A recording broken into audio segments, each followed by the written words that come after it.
Magandang araw mga kakutsero. Ito na naman po ang inyong lingkod na si Jigs na magbibigay sa inyo ng giya ngayong araw ng linggo. Ngayon po ay Enero 5 at meron po tayong 7 magagandang karera. Ang start time po natin ay alas 2 ng hapon.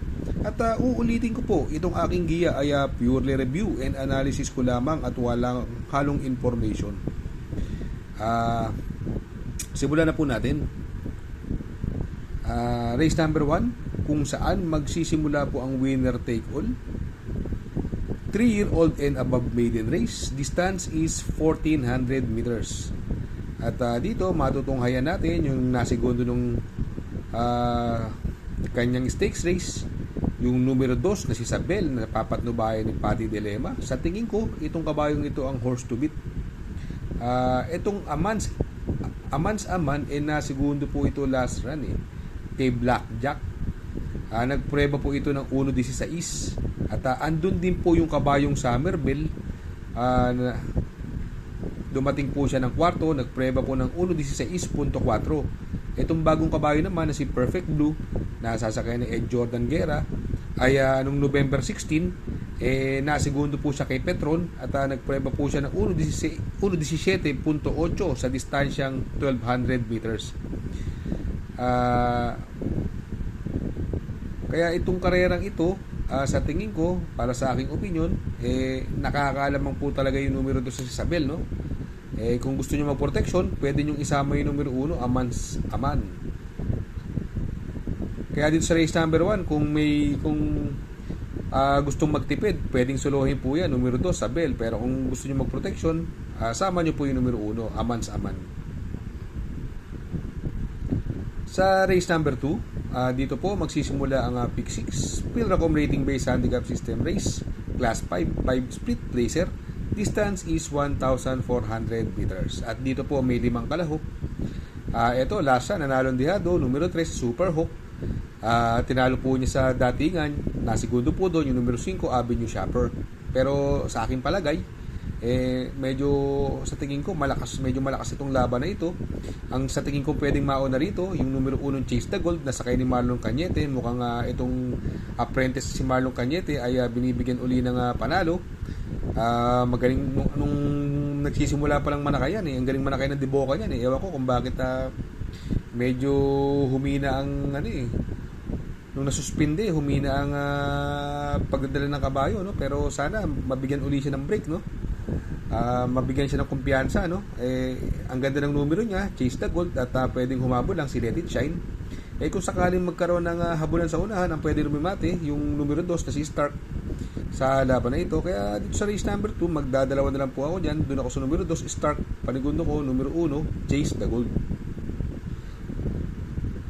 Sa race number 3, kung saan magsisimula po ang pick 5, Pilracom rating based handicap system race, class 3 and 4, 34 to 39, 40 to 46 merge.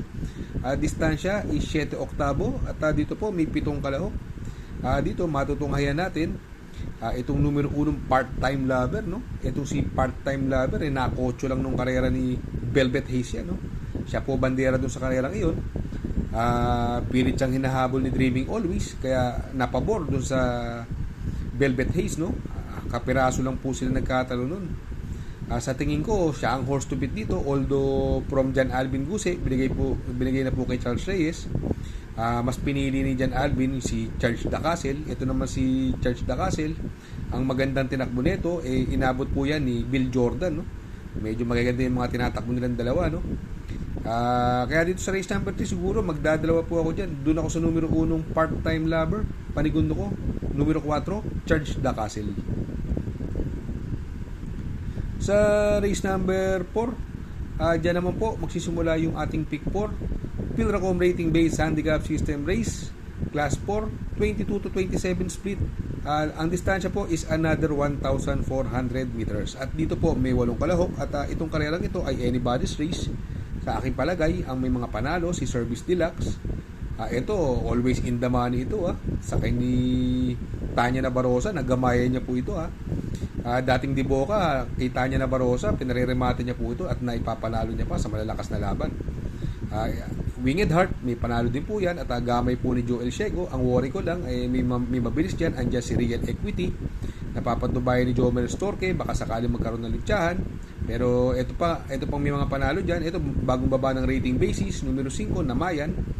Ito, napakagaang na laban ito. Kaya lang, medyo walang masyado pang ipinapakitang buti. Numero 7, Louisville, na sasakyan ni Uno Hernandez. Siya po ang isa sa mga pwedeng lumimate dyan. At yung numero 8, Autumn Shower, na gamay po ni NIU, no? Kaya dito, no, sa tingin ko, magdadalawa po ako dyan. Doon po ako sa numero 1, Service Deluxe. At panigundo ko naman po yung numero 2, Winged Heart. Sa race number 5, Pilracom rating based handicap system race, class 5, 6-10 split, another 1400 meters. At dito may 8 kalahok. Dito ang napansin ko sa karerang ito, wala ako nakikita ibang matunin bukod kay Bonnie Avenue, napapatubayan ni Lester. Sa tingin ko walang makakabuliglig at yung kabayong yan may balik po yan, at gamay na gamay rin po ni Lester De Jesus yan. Sa tingin ko pwedeng makalaban niya rito yung numero 6 na si Advocacy, na gamay naman ni Jomer Storke. At yung numero 8, ito wala lang sa kondisyon na karaan to, baliktad balahibo pero baka ngayon maganda na itakbo nito dahil sa sobrang baba ng laban. Numero 8, Captain Bob, nasakay ni Bumbum Villegas. Kaya dito sa race number 5, magtatatlo po ako dyan.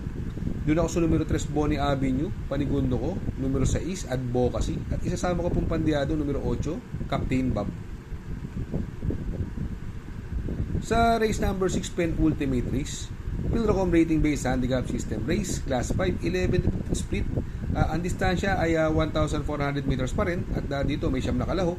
Kung mapapansin natin itong karerang ito, maraming bumaba ng rating basis. Andyan si Galactus, Flywheel, Super Easy, Bahandi, no? Although itong ang pwedeng mauna rito, magdala ng unahan, si Flywheel, no? At si Marlon Cañete pa rin ang sakay. Mukhang talagang binibigyan ng chance itong batang ito para bumalik ang kanyang kumpiyansa. At sa tingin ko pwede magbigay ng pressure sa kanya yung Galactus. Kung sakali magkaganon pa man, may mga tsamba po dyan. Andyan yung Super Easy.